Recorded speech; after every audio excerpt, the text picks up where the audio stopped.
बिस्मिल्लाहिर्रहमानिर्रहीम। डॉक्टर सुलेमान अब्दुल्ला का अहले फ़िक्र व नज़र को सलाम पहुँचे। आज की हमारी गुफ्तगू का उन्वान है मुक़र्रबीन। मेरे प्यारे नाज़रीन और सामीन, मुक़र्रबीन क्या होते हैं? वो लोग जो अल्लाह से दिली मोहब्बत करते हैं, जो अपने महबूब हकीकी पर दिलो जान वारते हैं, अपनी दिलचस्पियां तक कुर्बान करते हैं, उन्हें मुक़र्रबीन कहते हैं। इनमें दो तरह के लोग होते हैं। एक तो वो जो सजदों की कसरत से, रत जगहों की कसरत से अल्लाह से मांगते हैं, अल्लाह पाक उन्हें अपना बना लेते हैं। दूसरे नाज़रीन वो लोग होते हैं जिन पे अल्लाह की वैसे ही करम वाली, फजल वाली नज़र आ जाती है, और जैसे अल्लाह वाले कहते हैं कि इश्क अज़लदा कतरा यारो तैमे दे बस नाही, इकना लबदे लब्बे नाही, इकना नो विच राही। यानी बाज़ लोगों को तो अल्लाह पाक खुद ही अपना बना लेते हैं, बाज़ कोशिश करते हैं और तलब दिखाते हैं। अल्लाह जल्ल शानहू बेतलबों को अता नहीं करते। जो तलब करेगा उसे अल्लाह ज़रूर अपने करीब करेंगे। मुक़र्रबीन में मेरे प्यारे नाज़रीन चार सिफ़तें होती हैं। दो काम उनके करने वाले होते हैं, दो नहीं करने वाले होते हैं। दो जो करने वाले काम मुक़र्रबीन में होते हैं, उनमें एक तो है उफ़ व दरगुज़र, और दूसरा है ईसार। और दो जो ना करने वाले काम हैं, उनमें मुक़र्रबीन के अंदर एक तो तमा नहीं होता, दूसरा वो किसी भी इंसान को घटिया नहीं समझते, वो गुनाहगार और बदकिरदार इंसान से नफ़रत नहीं करते, वो गुनाह और बदकिरदारी से नफ़रत करते हैं।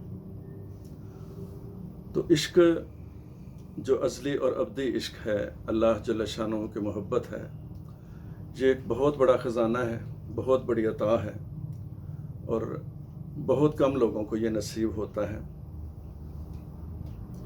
मुक़र्रबीन महज ज़िंदगी गुजारते नहीं, बल्कि ज़िंदगी में से होकर गुज़रते हैं। अपने मालिक हकीकी के साथ जो उनका ताल्लुक़ है, वो उसे इतनी अहमियत देते हैं कि उसके सामने दुनिया का हर काम और हर दिलचस्पी हेज होती है। जैसे सुल्तानुल आरिफीन हज़रत सुल्तान बाहू रहमतुल्लाह अलैह फरमाते हैं कि आशिक हो में ता इश्क कमावे, आशिक हो में ता इश्क कमावे, दिल रखें वांग पहाड़ा हो, लख लख बदियाँ ते हज़ार उलामे, कर जाने बाग बहारा हो, ते मंसूर जय चुक सूली दिते, जेड़े वाकफ कुल असरारा हो, ते सजदेओं सिरना चाई बाहू, तोड़े आशिक कैन हज़ारा हो। ये नाज़रीन ऐसा होता है कि जब बंदा अल्लाह से मोहब्बत के मैदान में गर्क हो जाता है, तो फिर तानो तशनी का सिलसिला शुरू होता है। तो जैसे मैंने अर्ज़ किया, ईसार बहुत बड़ी कुव्वत होती है जो मुक़र्रबीन को अल्लाह के नज़दीक करती है, और उफ़ व दरगुज़र उनकी ज़िंदगी का एक हिस्सा होता है। हमारे यहाँ किसी को माफ़ करना बहुत मुश्किल होता है। हमारे बुज़ुर्ग कहा करते थे कि छोटे आदमी से माफ़ी मांगना बड़े आदमी का काम है। हम अपनी अना की सूली पे चढ़ जाते हैं, लेकिन ना अपने अजीज़ व अकारब से माफ़ी मांगते हैं, ना अपने दोस्त अहबाब से। हालांकि माफ़ करने वाला बड़ा दलेर होता है, और माफ़ी मांगने वाला भी बड़ा दलेर होता है। और जैसे मैंने अर्ज़ किया कि मुक़र्रबीन तमा नहीं रखते। मैं पैसे कमाऊंगा, फिर जेब में रखूंगा, फिर घर जाके उसे सेफ में रखूंगा, फिर मैं बैंक में पैसे रखूंगा, تو اس سے مجھے کیا مل جائے گا؟ زیادہ سے زیادہ یہ ہوگا کہ وہ نوٹوں کی گڈیاں جو میں کما کے بینک میں رکھوں گا اسے بینک کے مینیجر اور عملہ بھی دیکھے گا، میں بھی دیکھ لوں گا، میں اسے صرف دیکھ کے ان نوٹوں کو خوش ہوں گا۔ دیکھتے بینک والے بھی ہیں، میرے وہ کسی کام کے نہیں ہیں، کیونکہ میں نوٹ چبا نہیں سکتا، میں ڈالر کھا نہیں سکتا۔ لیکن میرے اور بینک کے عملے میں یہ فرق ہے کہ مجھ سے حشر کے دن اس کا سوال ہوگا کہ میں نے وہ پیسہ کیسے کمایا اور کہاں خرچ کیا۔ تو ناظرین، یہ ہے ایک بات کہ پیسے کی محبت جو ہے ہمارے دل میں سے نکل جائے۔ ہم میں سے ہر ایک کی یہ ریس لگی ہوئی ہے کہ ہم میں سے کون زیادہ جمع کر کے مرتا ہے۔ دوسرا، جیسے میں نے عرض کیا کہ مقربین ایسے لوگ ہوتے ہیں کہ جو گناہ گار سے نفرت نہیں کرتے، گناہ سے نفرت کرتے ہیں۔ تو اس سلسلے میں مجھے ایک واقعہ یاد آیا کہ کچھ 17 سال 18 سال قبل میرا سلیمانیات کے نام سے کالم روزنامہ پاکستان میں چھپتا تھا۔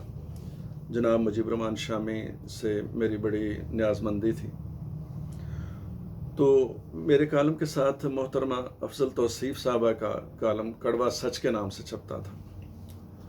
اس میں ایک واقعہ انہوں نے بانو آپا کا بیان کیا، بڑا ہی خوبصورت دل کے تار چھیڑنے والا واقعہ ہے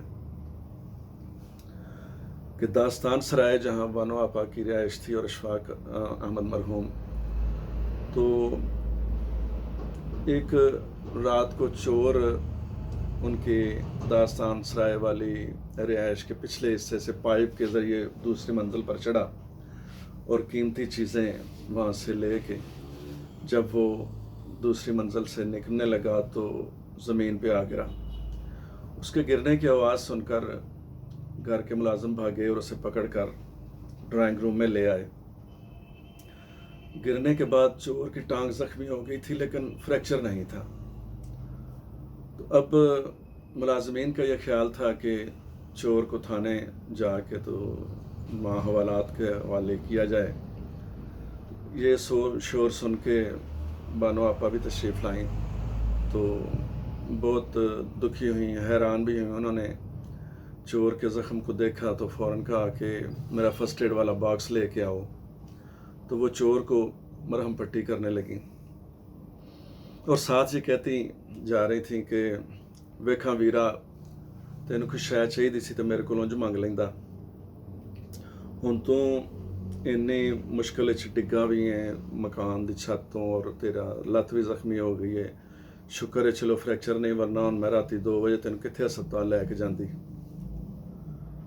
تو چور یہ سن کر ہکا بکا رہ گیا اور اس کی حالت غیر ہو گئی، ایسے کہ اس نے روتے ہوئے بانو آپا سے کہا کہ آپا جی آپ مجھے تھانے دے آئیں، حوالات میں دے آئیں، جیل کرا دیں، مجھے جوتے مار لیں، لیکن یہ جو آپ کی بات ہے یہ میرا اندر کھا گئی ہے۔ میں اپنے بچوں کی قسم کھاتا ہوں کہ آج کے بعد چوری نہیں کروں گا۔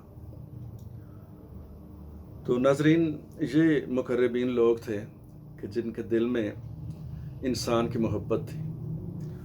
وہ کہتے تھے کہ کوئی بھی انسان گھٹیا نہیں ہوتا۔ تو میری دلی دعا ہے کہ اللہ ہمیں بھی اپنے مقربین کی فہرست میں شامل کرے۔